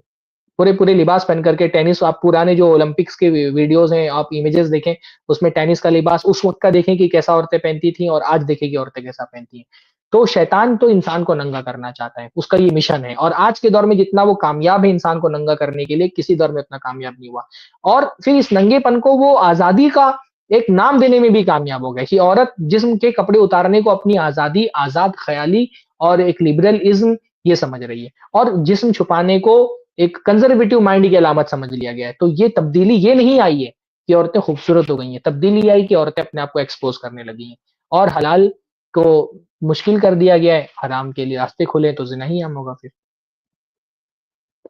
बारक अल्लाह जी फ़ीक। शेख, बहुत-बहुत शुक्रिया शेख। मैं तो समझ रहा था कि अल्लाह ने टेस्ट थोड़ा मुश्किल कर दिया, औरतें बहुत ज़्यादा खूबसूरत हो गई हैं और हमारी शादी नहीं हो रही, तो पहले ज़मानों के जो टेस्ट होता था, नौजवानों का वो हल्का होता था, हमारा कुछ ज़्यादा ही भाई तेज़ शादी होता है। मुश्किल हो गई ये तो टेस्ट है ही मुश्किल ना, शादी मुश्किल हो गई है और पहले भी शादी मुश्किल हो गई है, 2, 3, 4 शादियाँ भी मुश्किल हो गई हैं। तो अल्लाह के नबी ने फरमाया कि हर ज़माने का जो है ना मैंने औरतों से बड़ा कोई फ़ितना नहीं छोड़ा है अपने पीछे, तो इस उम्मत के लिए तो ये बहुत बड़ा फ़ितना है। पहले ज़माने में कम से कम ये था कि हलाल ज़राए आसान थे और बकसरत मौजूद थे, यानी आदमी के पास हलाल तरीके से अपनी ज़रूरत पूरी करने के ऑप्शन ज़्यादा थे। हालाँकि शहवत भड़काने के सारे असबाब उस ज़माने में नहीं थे। तो जो आप बोल रहे हैं कि टेस्ट मुश्किल हो गया है, तो मुश्किल तो हुआ है। यानी पहले ज़माने में इतना औरतें एक्सपोज़ भी नहीं थी, उसके बावजूद हलाल के ऑप्शंस बहुत थे। बीवियाँ थीं, आदमी एक शादी 2, 3, 4 शादियाँ उसके लिए कोई ऐब की बात नहीं मानी जाती थी, नॉर्मल थी। और उसके अलावा लौंडिया भी उस ज़माने में हुआ करती थी, आदमी उनसे भी अपनी ज़रूरत पूरी कर लेता था। शादी के लिए उम्र की कोई कैद नहीं थी, बालिग होते ही इंसान शादी कर सकता था, बुढ़ापे में भी शादी कर सकता था। तो हलाल उस ज़माने में बहुत आसान था और इतना माशरे में इतना लड़कियाँ एक्सपोज़ नहीं थी। आज के दौर में क्या प्रॉब्लम हो गया, एक तरफ तो हर तरफ शहवत भड़काने के ज़राए हैं। टीवी पे, मोबाइल पर, मैगज़ीन्स में, अखबारों में, फिर फ़िज़िकली मतलब ऑफ़लाइन भी आप सब छोड़ दें तो सड़कों पर हर जगह खूबसूरती का इज़हार हो रहा है। और फिर एक जो चाहत पैदा होती है, तो उस चाहत को पैदा करने के लिए जो हलाल ज़रिए थे वो सारे, उसको मुआशरे ने या तो मुश्किल बना दिया है या तो बिल्कुल हराम कर दिया है। तो मुश्किल तो हो गया है। जो आप बोल रहे हैं ना कि आज के ज़माने में फ़ितना ज़्यादा बढ़ाओगे तो फ़ितना बड़ा तो हो गया है। लेकिन ईमान वाला बंदा उसको जन्नत में ऐसे ही नहीं मिल जाएगी आसानी से ना, इस फ़ितने का मुकाबला करेगा तभी उसको जन्नत मिलेगी। तो जो अल्लाह ताला के लिए हराम छोड़ देता है, अल्लाह ताला उसको बेहतरीन हलाल देता है। हदीस में आता है मन तरका लिल्लाहि शैअन अव्वदहु अल्लाहु खैरम मिन्हा। जो अल्लाह ताला के लिए कोई चीज़ छोड़ देगा, अल्लाह उसको बेहतरीन चीज़ अता फरमाएगा। जिसके लिए ज़िना के रास्ते खुले हों और अपने आप को बचा ले जाए, अल्लाह ताला इंशाअल्लाह उसको बहुत अच्छी बीवी देगा और बहुत सारी बीवियाँ देगा इंशाअल्लाह ताला और जन्नत में भी देगा इंशाअल्लाह ताला। बारक अल्लाह फ़ीकुम। जी शेख, बहुत-बहुत शुक्रिया शेख, जज़ाकल्लाह खैर।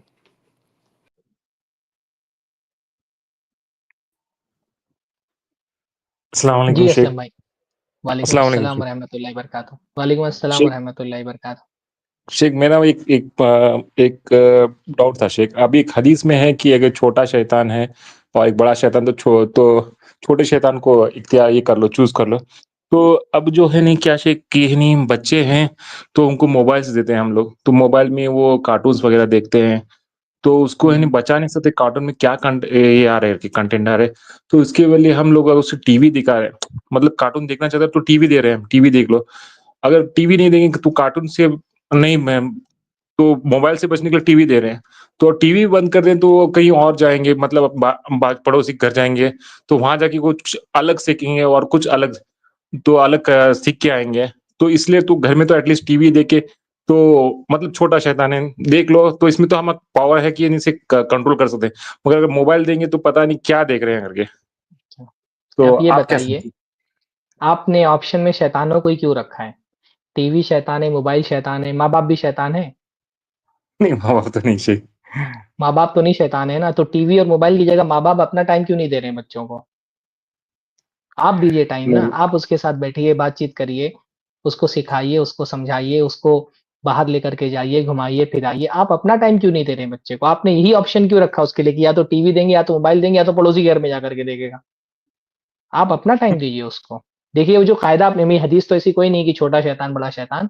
अलबत्ता शरीयत का कायदा है अखफ़ुज़ ज़ररैन का, कि अगर 2 ज़रर नामुमकिन हो जाएँ, कि 2 में से 1 ही देना है और दोनों में से कोई ना कोई एक देना पड़ेगा, तब तो ये कायदा अप्लाई होगा कि बड़े ज़रर के बजाय छोटा ज़रर, बड़े नुकसान के बजाय छोटा नुकसान, बड़े गुनाह के बजाय छोटा गुनाह। पर यहाँ पे हमारी कोई मजबूरी नहीं है कि हम बच्चे को अगर मोबाइल नहीं देंगे तो टीवी दिखाना ही पड़ेगा। हम अपना टाइम दीजिए बच्चे को ना। बाप होने की हैसियत से सिर्फ़ पैसा देना हमारी ज़िम्मेदारी नहीं है बच्चों को, टाइम देना भी हमारी ज़िम्मेदारी है। ये प्रॉब्लम है कि हम समझते हैं कि पैसा दे दिया काफ़ी है, टाइम नहीं देते हम बच्चों को।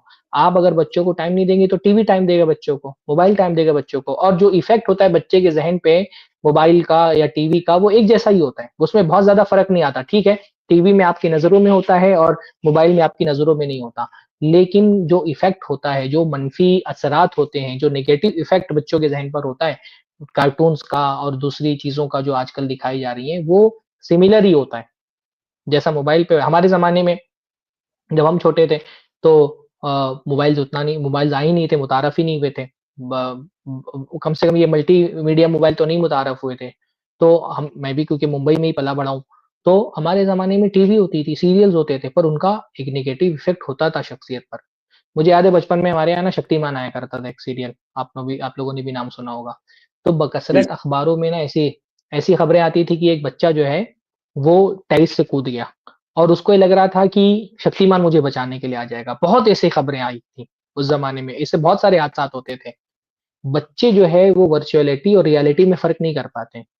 तो जब हम उनको कार्टून दिखाते हैं या इस तरह की जो है वो फ़िल्में दिखाते हैं, सीरियल्स दिखाते हैं, तो वो वर्चुअल दुनिया को असली दुनिया समझ लेते हैं। और उस असली दुनिया में वो उसको उसके एक शख्स ब उसी का एक किरदार बन जाते हैं वो। तो ये कितना यानी ये तो अक़ीदे का नुकसान है। हम इसको छोट समझते हैं कि ये सिर्फ़ साइकोलॉजी पर असर अंदाज़ होता है। एक बच्चा किसी सुपर पावर जो है ना किसी जो क्या बोलते हैं वो जो कैरेक्टर्स होते हैं सुपर हीरो, किसी सुपर हीरो में कुछ सुपर पावर्स मान रहा है कि क्या है ये? ये तौहीद में खलल है ना? हाँ जी। एक बच्चे को ये लगता है कि मुझको बचाने के लिए अगर मैं कूद गया तो शक्तिमान आ जाएगा, स्पाइडरमैन आ जाएगा, कोई दूसरा हीरो आ जाएगा मुझे बचाने के लिए, तो वो अल्लाह के अलावा दुनिया में जो कैरेक्टर्स हैं, इन कैरेक्टर्स के अंदर सुपर पावर मान रहा है। वो पावर्स जो सिर्फ़ अल्लाह ताला का की ख़ासियत है।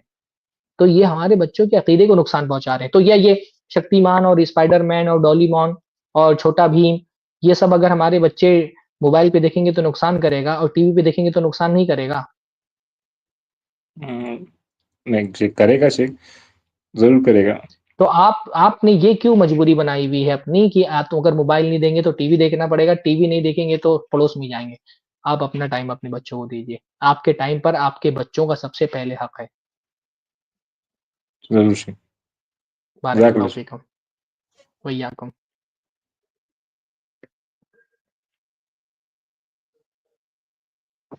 अस्सलाम वालेकुम। वालेकुम अस्सलाम व रहमतुल्लाह। जी, आमिर भाई। जी शेख, और बताएँ कैसे हैं सब? जी, दुआएँ अल्लाह का फ़ज़्ल है अल्हम्दुलिल्लाह आप बुज़ुर्गों की। जी शेख। मैं पिछली बार भी आया था, आपको शायद याद हो। जी, जी, बोलिए। जी, तो मैंने ये इसके मुताबिक एक सवाल किया था इंस्टाग्राम पर जो बेहयाई फैली हुई है कि जी, जी, जी। पर्दाकार औरतें जो है लड़कियाँ पर्दे में रहती है हुँ, बट अपने आप को एक्सपोज़ करती है इस तरह से कि हुँ, मतलब फेस भी कवर है, सब कुछ कवर है लेकिन जो है वो हुँ, नशीद बैकग्राउंड में लगता है।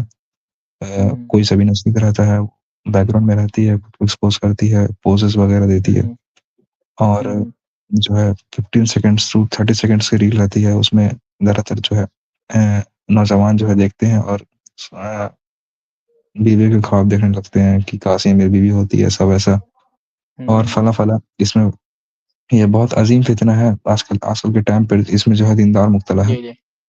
तो जी, जी। यही मुझे समझ में नहीं आता कि इससे जो है किस तरह असल बचा में जाए देखिए क्योंकि असल मसला पर्दे के हवाले से लोगों का जो कॉन्सेप्ट है वो बिगड़ गया है। लोगों ने पर्दा का मतलब कोई ड्रेस कोड समझ लिया कि खास किस्म का ड्रेस कोड है, वो होना चाहिए, इसको पर्दा कहते हैं। तो अगर हम जो है वो नकाब पहन ले रहे हैं ब्लैक कलर का और हमने नोज़ पीस लगा ली हुई तो इसका, या हम बहुत सारी लड़कियाँ समझती हैं कि हमने अगर स्कार्फ़ पहना हुआ है तो ये पर्दे का खाता हो गया। भई हि न नकाब कोई हिजाब जो है वो किसी ड्रेस कोड का नाम नहीं कि कुछ खास किस्म का ड्रेस कोड है, वो आपने अगर पहन लिया है तो आप हिजाब की ज़िम्मेदारी वो जो है आपकी अदा हो गई। नकाब और हिजाब का मतलब है अपनी ज़ीनत को छुपाना। अल्लाह ताला ने कुरान में फरमाया वला युब्दीना ज़ीनतहुन्ना, औरतें अपनी ज़ीनत का इज़हार ना करें। तो औरत के लिए ज़ीनत का इज़हार नहीं करने का मतलब सबसे पहले तो ये होता है कि वो अपने घर के अंदर रहे, बगैर ज़रूरत घर के बाहर ना जाए।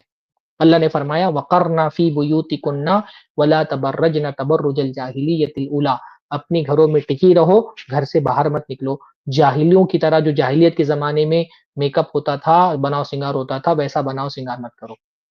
अब हो क्या रहा है कि पहले तो लड़कियों को मना किया गया था कि घर से बाहर मत निकलो, बाज़ार मत जाओ, अब तो सीधा मोबाइल पे आ जा रही है वो। बाज़ार में जाना तो कम बड़ा छोटा फितना है ना, यानी बाज़ार में जाएगी तो 2, 4, 8, 10 लोग उसको देखेंगे, मोबाइल पर तो हज़ारों लोग उसको देख रहे हैं। तो ये मोबाइल पर आना तो ज़्यादा मुखालिफ है, इस मुखालिफत ज़्यादा बड़ी मुखालिफत है इस आयत की बनिस्बत बाज़ार जाने के। औरत के लिए घर से बाहर निकलना ही मना है अगर कोई उसकी शदीद ज़रूरत ना हो। और मोबाइल पर अपनी वीडियो डालना, अपनी फ़ोटो डालना, शादीशुदा हो या गैर शादीशुदा हो, उसकी कोई ज़रूरत नहीं है, कोई हाजत नहीं है। औरत को जो नकाब पहन करके बाज़ार में या किसी ज़रूरत के तहत तालीम के लिए स्कूल में, कॉलेजेस में जाने की इजाज़त है, वो बदर्जे मजबूरी है। कि उसकी मजबूरी है, वो काम और कोई नहीं कर सकता, उसको ही जाना पड़ेगा, हॉस्पिटल जाना पड़ेगा, स्कूल जाना पड़ेगा, इस वजह से वो जा रही है। तो ये तो बदर्जे मजबूरी उसको इजाज़त थी। मोबाइल में अपनी वीडियो डालना कौन-सी मजबूरी है? और अल्लाह ने फरमाया वला युब्दीना ज़ीनतहुन्ना, अपनी ज़ीनत को मत छुपाओ। हमारे यहाँ सबसे बड़ा मसला तो ये है कि जिस किस्म का नकाब होता है, वो अपने आप में ही ज़ीनत होता है। हाँ? ये जो काले बुर्के पहन करके लड़कियाँ घर से बाहर आती हैं, ये खुद अपने आप में ज़ीनत है, इसको एक और नकाब की ज़रूरत है। कोई किसी शायर ने कहा है, काले बुर्के को भी फ़ित्ने ताज़ा कहिए, इसको पर्दा नहीं पर्दे का जनाज़ा कहिए। तो हमारे यहाँ जिस किस्म का पर्दा हो रहा है, ये पर्दा नहीं पर्दे का जनाज़ा है। फिर उस पर वीडियो डाल रही है, आँखें दिख रही है उसके अंदर। उसकी मिसेस में हज़रत फ़ातिमा सोच रही है कि मरने के बाद मेरी जो है ना वो जो मेरा जिस्म की बनावट है, वो भी ज़ाहिर ना हो कफ़न के ऊपर से। और यहाँ औरत अपनी फ़ोटो डाल रही है, तहज्जुद पढ़ने उठ रही फ़ोटो डाल रही है। अच्छा आँखें, आँखों का मामला ये है कि आँखें भी वैसे ही पर्दा में छुपानी है जैसे पूरा जिस्म छुपाना है। आँखें खोलने की इजाज़त सिर्फ़ मजबूरी की वजह से कि बगैर आँखें खोले हुए वो देख नहीं तक सकती है चीज़ों को। अब ये अपनी खूबसूरत-खूबसूरत आँखों से, बल्कि बाज़ मर्तबा तो ये होता है कि चेहरा उतना खूबसूरत नहीं होता, लेकिन जब सिर्फ़ आँखें दिख रही होती हैं तो अट्रैक्शन और बढ़ जाता है। भई मर्द है ना, उसका मिज़ाज ऐसा है, मर्द को औरत की हर चीज़ अट्रैक्ट करती है। इसलिए शरीयत हर उस चीज़ पर पाबंदी लगाती है जिससे मर्द का अट्रैक्शन बढ़े, वो आपकी तरफ मुतवज्जा हो जाए। आँखें दिखाना तो बहुत दूर की बात है, शरीयत तो कह रही है खुशबू लगा के नहीं निकल सकती हो। अल्लाह ने फरमाया जो खुशबू लगा करके घर से बाहर निकले वो औरत ज़ानिया है। अल्लाह के नबी ने कुरान में इतना सख्त पाबंदी लगा दी गई कि वला यज़रिबना बिअरजुलिहिन्ना लियुअलमा मा युख्फीना मिन ज़ीनतिहिन्ना, कि एक औरत अपने पैर भी ज़मीन पर इतना तेज़ ना मारे कि उसके उसके जो ज़ेवरात हैं छुपे हुए, उसकी खनक भी मर्दों के कानों तक पहुँचे। अल्लाह ने मर्द की फितरत ऐसी बनाई है ना कि चूड़ियों की आवाज़ भी उसको अट्रैक्ट कर लेती है। औरत की मखसूस खुशबू उसको अट्रैक्ट कर लेती है। उसकी आवाज़, उसकी आँखें, उसका अंदाज़, हर चीज़ उसको अट्रैक्ट करता है। ये अट्रैक्शन हलाल ज़रिए में रहे तो बहुत अच्छा है। ये हराम ज़रिए में आता है ना, हराम दायरे में आता है तो नुकसान पहुँचाता है। तो ये पर्दा है ही नहीं असल में, ये पर्दे का जनाज़ा है। ये जो औरतें अपने वीडियोज़ डालती हैं, अपने फ़ोटोज़ डालती हैं इंस्टाग्राम पे, फ़ेसबुक पे, ये पर्दा नहीं है, ये हिजाब नहीं है। इन औरतों ने समझा ही नहीं कि हिजाब का मतलब क्या है। हिजाब वो जो हज़रत फ़ातिमा का था। कि वो इस बात से भी डरी हुई है कि मरने के बाद मेरी लाश भी ऐसे कब्रिस्तान तक ना ले जी जाए। तो वो हिजाब है, ये हिजाब नहीं है। ये सिर्फ़ एक ड्रेस कोड है। ये लड़कियों की गलतफ़हमी कि वो इसको हिजाब समझते हैं, और ये लड़कों की गलतफ़हमी कि वो इसको हिजाब समझते हैं। तो ऐसा बेगैरत है ऐसा लड़का जो सोचता हो कि ऐसी औरत मेरी बीवी बन जाए। हाँ? जो अपनी वीडियोज़ फ़ेसबुक पर डालती है, इंस्टाग्राम पे डालती है। अगर कोई लड़का सोचता है कि ये मेरी बीवी बन जाए तो वो दय्यूस है, वो बेगैरत है। मुसलमान मर्द इतना बागैरत होना चाहिए कि वो सोचे कि मेरी बीवी के नाख़ुन भी किसी को ना दिखाओ। ऐसा बागैरत होना चाहिए वो। ये हिजाबी मुस्लिमा और फलाँ हिजाबी और हिजाबी प्रिंस और हिजाबी क्वीन, पता नहीं कौन-कौन सी वीडियोज़, उसमें पता नहीं बहुत सारी फ़ेक भी होती हैं। पीछे मुल्ला नसरुल्लाह बैठे होते हैं और नाम लिखा होता है हिजाबी मुस्लिमा। तो ये सब तो इसमें बहुत सारी चीज़ें फ़ेक भी होती हैं, कुछ चीज़ें उसके अंदर वाक़ईतन हकीकत भी होती है। लेकिन एक मुसलमान इसको उसको सोचना चाहिए कि मुझे निकाह भी करना है तो मैं किसी ऐसी लड़की से निकाह करूं जो जानती भी ना हो सोशल मीडिया के, जिसका सोशल मीडिया पे कोई अकाउंट ही ना हो। अल्लाह रहम फरमाए। जी शेख, मेरा एक लास्ट सवाल है। जी। अगर आप इजाज़त दें तो मैं करता हूँ सवाल। मौजू से मुताल्लिक है, मौजू से मुताल्लिक है तो करिए जी, क्योंकि जी, टाइम मौज़ू से बहुत कम है। मुताल्लिक। जी, जी। जी बोलिए। तो मेरा लास्ट सवाल है कि आपने मसाइल तो पूरे बयान कर दिए, लेकिन इससे बचने का तरीका मैं आपसे पूछना चाहता हूँ कि इससे मतलब जैसे नॉर्मली अभी हराम रिलेशनशिप का दौर चल रहा है। बहुत ही ज़्यादातर जो हुँ, है मुस्लिम अवाम में हराम रिलेशनशिप बहुत कॉमन हो चुका है। बच्ची हुँ, 12-13 साल की बच्चियाँ, 15-16 साल की बच्ची, सब जो हराम रिलेशनशिप में मुब्तला है। जैसे हम हुँ। खुद को बचाए रखें अल्हम्दुलिल्लाह, अल्लाह तौफ़ीक दे आगे ही बचाए रखे।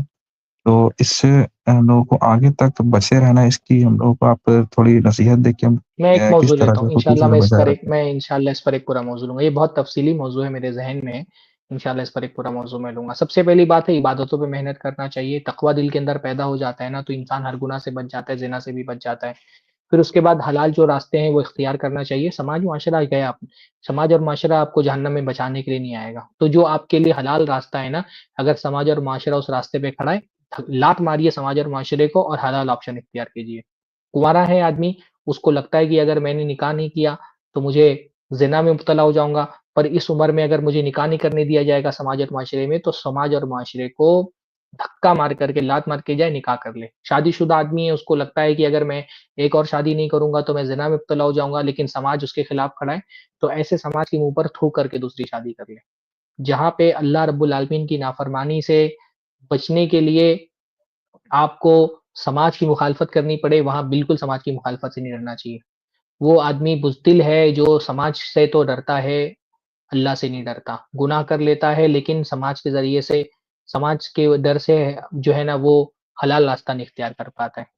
समाज का डर अल्लाह के डर पे गालिब नहीं आना चाहिए। ज़िंदगी में ये उसूल बना लें कि असल ये आदमी इसकी फ़िक्रमंद हो कि अल्लाह मेरे बारे में क्या हुक्म देगा। इसका फ़िक्र नहीं होना चाहिए कि लोग क्या कहेंगे। बाकी ये मौज़ू जी, बहुत ठीक है तवील है, सर। इंशाअल्लाह इस पे बात करेंगे हुँ। आगे जाकर। जी, ठीक है सर। दुआ करें, जज़ाकल्लाह खैर। वइय्याकुम बारकल्लाहु फ़ीकुम। अस्सलाम वालेकुम वरहमतुल्लाहि वबरकातुहू। वालेकुम अस्सलाम व रहमतुल्लाहि व बरकातुहू। उम्मीद करता हूँ इससे एक अल्लाह ताला हिफ्ज़ ईमान में रखा होगा, आमीन। हासिदों का से बचाए अल्हम्दुलिल्लाह और अल्लाह ताला नेकी में कामयाब अल्हम्दुलिल्लाहि कामयाब अला बनाए। कुल्ली हाल। शेख मेरा ये सवाल था कि आजकल जैसे कि एक ही व्हाट्सएप ग्रुप या इंस्टाग्राम या फिर फेसबुक एक ही में मर्द औरत मिलके काम कर रहे हैं और अपने आप को दीनदारी भी जता रहे हैं और उसके बाद एक ही दूसरे से खल्त मल्त और भी मसलक के हैं, तो ये शेख कैसा है कुरान हदीस की? औरत और मर्द को कहीं पर भी इख्तिलात नहीं करना चाहिए, ना ऑफ़लाइन ना ऑनलाइन, बचना चाहिए उस इख्तिलात से। ख़ास तौर पे कुँवारी लड़कियों को, तो बिल्कुल कुँवारी लड़कियों का मामला ऐसा था, अल्लाह के नबी के ज़माने में कुँवारी लड़कियाँ कहीं नहीं जाती थीं। इसलिए आप देखिए कि जब ईदगाह में जाने की बात हुई ना, तो सहाबी कहती हैं कि ख़ास तौर पे कुँवारी लड़कियों को भी हुक्म दे दिया गया कि वो ईदगाह में जाएँ, क्योंकि कुँवारी लड़की बिल्कुल नहीं निकलती थी। शादीशुदा औरतें हैं या मुतल्लक़ा बेवा औरतें हैं, वो थोड़ा-सा जो है खुली हुई होती थी, लेकिन वो जो कुँवारी लड़की है, उसका तो तसव्वुर ही नहीं था। वो तो इतनी मैंने बताया ना इतनी बाहया होती थी, उसका अब्बा भी उससे पूछे कि तुम्हारा फला जगह निकाह होने वाला है, तो वो हाँ नहीं बोल पाएगी। इतना ज़्यादा वो बाहया होती थी। तो ये बहुत गलत तरीका है जो इख्तिलात का है, चाहे वो ग्रुप में इख्तिलात हो रहा हो, चाहे क्लास में इख्तिलात हो रहा हो, चाहे यूनिवर्सिटीज़ में इख्तिलात हो रहा हो, जहाँ भी औरत और मर्द में इख्तिलात होगा, हाँ, वहाँ पर जहाँ भी औरत और मर्द आपस में मिलेंगे, वहाँ पर फितना जन्म लेगा। चाहे वो ऑफ़लाइन हो, जी, चाहे वो ऑनलाइन हो। जी शेख समझ जैसे कि हमारे उलमा भी दीनी अल्हम्दुलिल्लाह काम हमारे करना उलमा है, भी औरतें अपना हल्का बना लेना, भई मैं नहीं कह रहा, ठीक है, बाज़ औरतें जैसे शादीशुदा औरतें हैं तो ठीक है, वो एक महदूद हद तक के व्हाट्सएप इस्तेमाल कर रही हैं, शौहर की निगरानी में हैं, कोई दावती काम कर रही हैं, अपने हलक़े में काम करें। अपना एक हलक़ा बना लें, लड़कियों का ग्रुप बना लें जिसमें एहतियात के साथ ये पूरा हो कि हाँ, इसमें लड़कियाँ ही लड़कियाँ हैं, वहाँ पे वो अपनी दावत का काम करें, अपनी वीडियोज़ वग़ैरह शेयर करें। क्या जैसे उलमा को फ़ॉलो करना है तो बजाय व्हाट्सएप में तो कहता हूँ कि व्हाट्सएप ग्रुप की बजाय चैनल फ़ॉलो करें, ताकि आपका नंबर किसी तक के नहीं पहुँचे। चैनल्स में ये आसानी होती है, सहूलत होती है कि आपका नंबर नहीं दूसरे को दिखाई दे रहा होता है। देखिए, जहाँ पर भी रास्ता खुलेगा तो हर रास्ते पे शैतान बैठा है। गुनाह के लिए वो एकदम आमादा करने पर बैठा हुआ है। तो इसलिए बहुत एहतियात ज़रूरी है। ज़िना एक ऐसा गुनाह है जिसके बारे में ज़्यादा एहतियात करना है। क़त्ल के बारे में अल्लाह ने फरमाया ला तक़्तुलू, क़त्ल मत करो, लेकिन ज़िना के बारे में फरमाया वला तक़रबुज़ ज़िना, ज़िना के करीब मत जाओ। तो यही सारे रास्ते हैं जो एक इंसान को बहका के ज़िना तक लेकर के जाते हैं। एक बाद मर्तबा नेकी के नाम पे शैतान बहकाता है और इंसान से जी, ज़िना जी, करा जी। लेता है, इसलिए इस मामले में बहुत एहतियात ज़रूरी है। बाकी कोई मसला शादी करो भाई, कोई अगर इस तरह का राब्ता बन भी गया है तो अल्लाह ताला ने निकाह का दरवाज़ा खोला है ना, शादी कर लो, निकाह करो, हराम ताल्लुक मत कायम करो। नहीं शेख अल्लाह रब्बुल इज़्ज़त का एहसान है हम उलमा जुटे हैं। ऐसा है ना कि हमारे उलमा को ना और मतलब वाले जैसे देवबंदी बरेलवी में खुल के नाम ले रहा हूँ, गाली देंगे और हमारी जो दीनदार बहनें हुँ, उसके लाइक कहेंगे माशाअल्लाह कि आप बहुत अच्छा तरबियत करती हैं, आप बहुत अच्छा समझाती हैं। मतलब वो चारा डाल रहा है और इसको समझ में आ रहा हुँ, है कि हुँ। मेरी बहन को कि हाँ, हाँ, हाँ, मुझे तो अब सवाब मिलेगा, मेरे जैसे एक आदमी सिर को छोड़ के बिदअत पे छोड़ के तौहीद पे आ जाएगा। तो इस वजह से कोई नहीं, ये कादियानी बैठा है, कोई शिया बैठा है। औरतों में जो दावत का काम औरत को दावत का काम औरतों में करना है, मर्द को दावत का काम मर्दों में करना है और थोड़ा बहुत जो खुतबे वगैरह इधर उसमें औरतों में करना है।